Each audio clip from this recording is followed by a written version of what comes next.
When making a repair on a wood finish, graining comes after establishing the basic background wood tone color.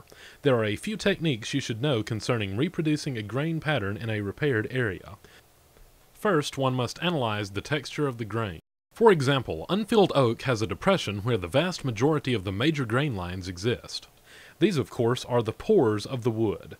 Recall that if you apply a filler like a burn-in, a wax stick, or an epoxy fill, wherever the grain pattern formerly existed, you must restore the depressions as well as the color.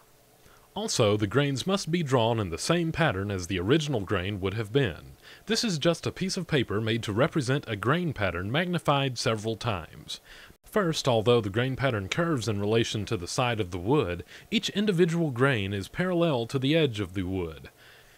Therefore, it would be an error to draw the individual grains on an angle to the edge of the wood, such as the lines shown here. Rather, draw each individual grain parallel with the edge of the wood and angle the pattern by the placement of the individual lines. Secondly, there are heavy or dark lines, and there are light or thin lines. In most cases, it is obvious where the heavy lines belong versus where the thin lines belong. It's just a matter of observation. Thirdly, make sure you connect the major grain line patterns, especially if your repaired area is rather wide. Use these techniques whether you're drawing grain with a brush, a graining pen, shading pencils, or a blend-all stick. Graining pens and shading pencils are very straightforward as to how they are applied. Here, we are using a graining pen to restore the lines over an application of a background marker. Here, we are adding grain with a shading pencil.